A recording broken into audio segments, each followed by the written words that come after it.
जय हिंद साथियों, स्वागत है आपका अपना चैनल आइडियल स्टूडेंट लाइफ में। साथियों, इस वीडियो में हम फीटर ट्रेड थ्योरी के पावर एवं संचार चैप्टर का कुछ महत्वपूर्ण वस्तुनिष्ठ प्रश्नों को देखेंगे जो आने वाले सभी ट्रेड संबंधी प्रतियोगी परीक्षाओं के उद्देश्य से काफ़ी महत्वपूर्ण हो सकता है। तो साथियों, अगर चैनल पर नए हैं तो चैनल को सब्सक्राइब करके बेल आइकन ऑन कर लेंगे, जिससे कि आने वाले हर वीडियो का नोटिफिकेशन आपको मिलता रहेगा। तो साथियों, चलते हैं प्रश्न की ओर।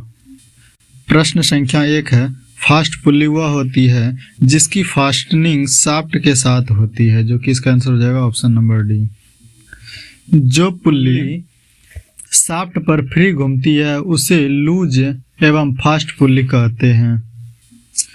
जो तेज घूमती है उसे स्टेप पुल्ली या कोन पुल्ली भी कहते हैं।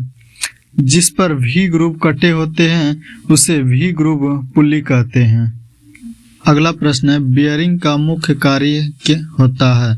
तो इसका जो मुख्य कार्य होता है वह शाफ्ट को सहारा देना होता है, पकड़ना, गाइड करना और रगड़ की गर्मी को कम करने के लिए, जो कि इसका आंसर हो जाएगा option number A. Ring fitting का एक अच्छा उदाहरण है बुश बियरिंग और शाफ्ट, जो कि इसका आंसर हो जाएगा ऑप्शन नंबर ए। अगला प्रश्न है, हाई स्पीड स्टील का मुख्य प्रयोग होता है। तो इसका जो मुख्य प्रयोग होता है वह होता है हाई स्पीड कटिंग टूल के लिए, जो कि इसका आंसर हो जाएगा ऑप्शन नंबर डी। अगला प्रश्न है, एक 36% निकेल वाली स्टील को कहते हैं, तो इसे इनवर स्टील कहते हैं, जो कि इसका आंसर हो जाएगा ऑप्शन नंबर ए। अगला प्रश्न है, पावर को ट्रांसमिट करने के लिए कौन कौन से साधन हैं?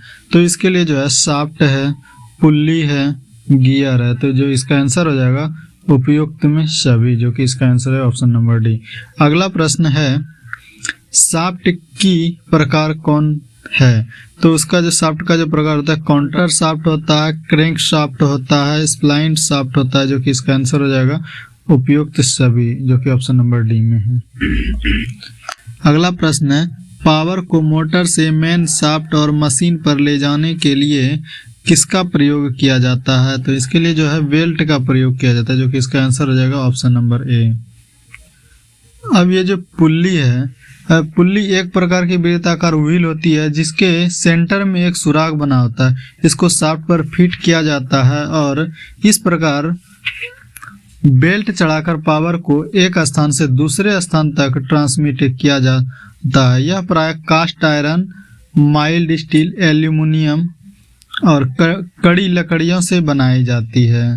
पुल्ली का प्रयोग निम्नलिखित में से कई कार्यों में किया जाता है, जैसे कि पावर को एक स्थान से दूसरे स्थान तक ट्रांसमिट करने के लिए और स्पीड को घटाने या बढ़ाने के लिए भी किया जाता है।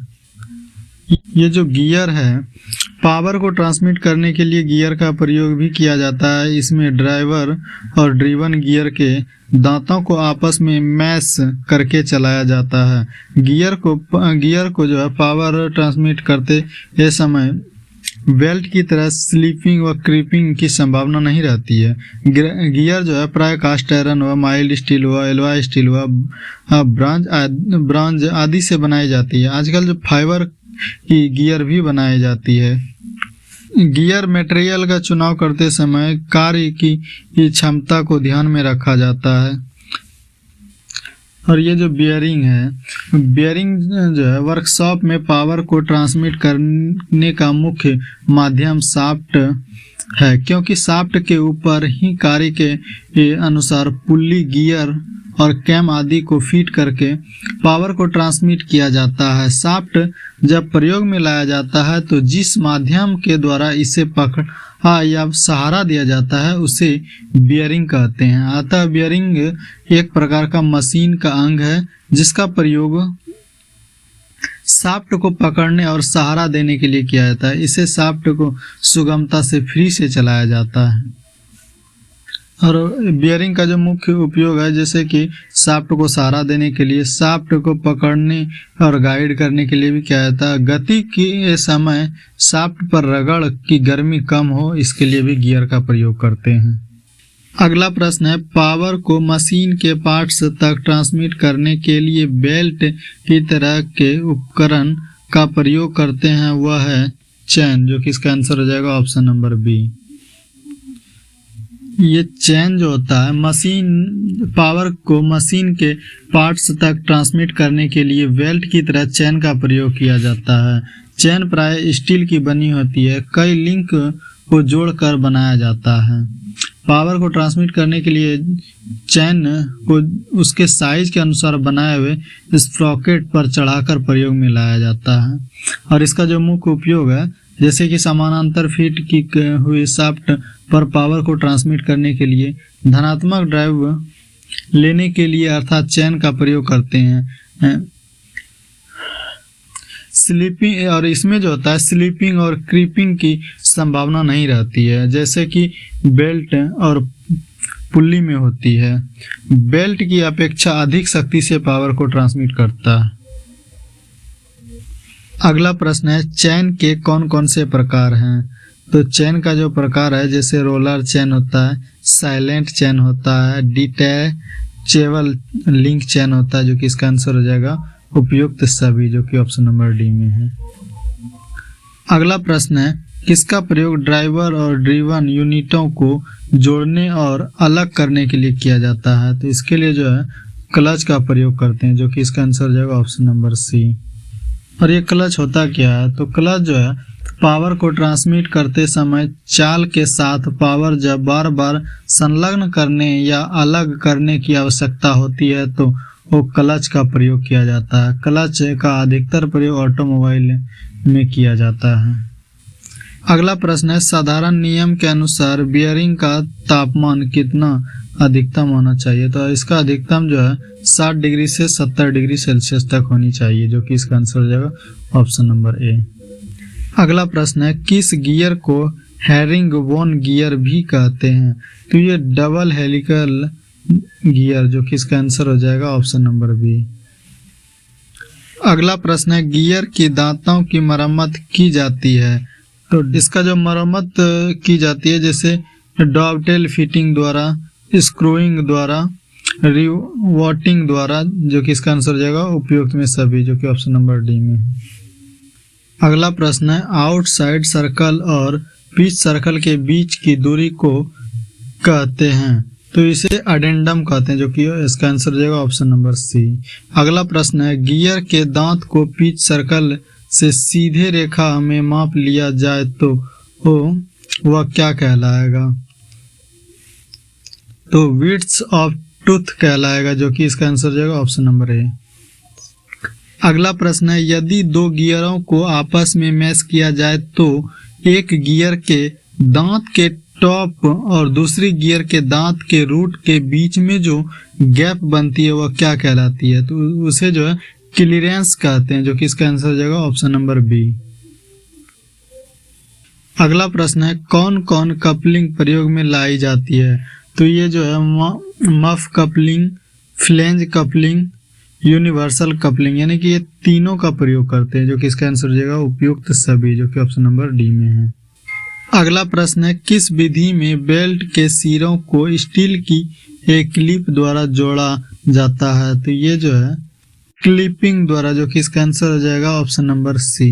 अगला प्रश्न है, पावर को ट्रांसमिट करते समय चाल के साथ पावर जब बार बार संलग्न करने या अलग करने की आवश्यकता होती है तो वो किसका प्रयोग किया जाता है? तो इसके लिए जो है क्लच का प्रयोग किया जाता है, जो कि इसका आंसर हो जाएगा ऑप्शन नंबर ए। अगला प्रश्न है, पाइप और पाइप फिटिंग से। प्रश्न संख्या 1 है, कितने व्यास वाले पाइप को ट्यूब कहते हैं? तो ये 12 मिलीमीटर से जो कम है उसे हम ट्यूब कहते हैं, जो कि इसका आंसर हो जाएगा ऑप्शन नंबर ए। अगला प्रश्न है, एक ही व्यास के दो पाइपों को सीधे लाइन में जोड़ने के लिए किसका प्रयोग किया जाता है? तो इसके लिए जो है सॉकेट का प्रयोग किया जाता है, जो कि इसका आंसर हो जाएगा ऑप्शन नंबर डी। अब ये सॉकेट क्या होता है? तो सॉकेट एक ही व्यास के दो पाइपों को सीधी लाइन में जोड़ने के लिए सॉकेट का प्रयोग किया जाता है। और ये रिड्यूसिंग सॉकेट क्या होता है? तो ये अलग अलग व्यास वाले दो पाइपों को जोड़ने के लिए इसी का प्रयोग किया जाता है, जो कि इसके एक सिरे का व्यास बड़ा होता है और दूसरे सिरे का व्यास क्या होता है? छोटा होता है। अगला प्रश्न है, पाइपलाइन को किसी सिरे को बंद करने के लिए किसका प्रयोग किया जाता है? तो उसके लिए जो प्रयोग किया जाता है वो है प्लग, जो कि इसका आंसर हो जाएगा ऑप्शन नंबर सी। अगला प्रश्न है, बड़े व्यास के पाइप को जोड़ने के लिए उसके सिरों पर किसको लगाकर नट और बोल्ट से कस कर पाइप की लंबाई बढ़ाई जाता है? तो इसके लिए जो है फ्लेंज है, जो कि इसका आंसर हो जाएगा ऑप्शन नंबर ए। अगला प्रश्न है, पाइप पर बाहरी चूड़ियां काटने के लिए किसका प्रयोग किया जाता है? तो इसमें जो है पाइप डाई का प्रयोग किया जाता है, जो कि इसका आंसर हो जाएगा ऑप्शन नंबर बी। अगला प्रश्न है, पाइप पर अंदरूनी चूड़ियां काटने के लिए किसका प्रयोग किया जाता है? तो इसमें जो है पाइप टैप का प्रयोग किया जाता है, जो कि इसका आंसर हो जाएगा ऑप्शन नंबर डी। अगला प्रश्न है, किस प्रकार के रेंच में चैन का प्रयोग करके पाइप को कसा या ढीला किया जा सकता है? तो ये चेन रेंच द्वारा, जो कि इसका आंसर हो जाएगा ऑप्शन नंबर सी। अगला प्रश्न है, पाइपलाइन की दिशा को 90 डिग्री के कोण में बदलने के लिए किसका प्रयोग किया जाता है? तो उसमें जो एल्बो का प्रयोग किया जाता है, जो कि इसका आंसर हो जाएगा ऑप्शन नंबर बी। और ये क्रॉस क्या होता है? तो इस क्रॉस जो है इसका प्रयोग पाइपलाइन के दोनों ओर 90 डिग्री के कोण में पाइपलाइन को ले जाने के लिए किया जाता है। अगला प्रश्न है, जहां पर पाइपलाइन में अधिक ब्रांचें होते हैं तो किसी ब्रांच को कंट्रोल करने के लिए किसका प्रयोग किया जाता है? जो कि इसका आंसर हो जाएगा स्पॉट बल्ब, जो कि इसका आंसर हो जाएगा ऑप्शन नंबर डी। अगला प्रश्न है, अलग अलग व्यास वाले दो पाइपों को जोड़ने के लिए किसका प्रयोग किया जाता है? तो इसमें जो है रिड्यूसिंग सॉकेट का प्रयोग किया जाता है, जो कि इसका आंसर हो जाएगा ऑप्शन नंबर ए। कैसा लगा है यह वीडियो आप कमेंट बॉक्स के अंदर जरूर बताइए। आपके द्वारा लाइक किया जाना, शेयर किया जाना और चैनल को सब्सक्राइब किया जाना हमारा मोटिवेशन है। आपके द्वारा लाइक और शेयर और सब्सक्राइब किए जाने से जो हमें प्रेरणा मिलती है वो अगले दिन की ऊर्जा के रूप में कार्य करती है। तो निश्चिंत ही आप अपना प्यार हमारे चैनल को अवश्य देंगे। अगर आप इस चैनल पे नए हैं तो चैनल को सब्सक्राइब करके बेल आइकन ऑन कर लेंगे, जिससे कि आने वाले हर वीडियो का नोटिफिकेशन आपको मिलता रहे। और हाँ, अगर यदि आपने हमारा टेलीग्राम ग्रुप को ज्वाइन नहीं किया है तो डिस्क्रिप्शन में टेलीग्राम ग्रुप का लिंक है, वहाँ से जाकर आप टेलीग्राम ग्रुप को ज्वाइन कर लेंगे, जिसमें कि अन्य कई प्रकार के नोटिफिकेशन उस ग्रुप में शेयर करते रहते हैं।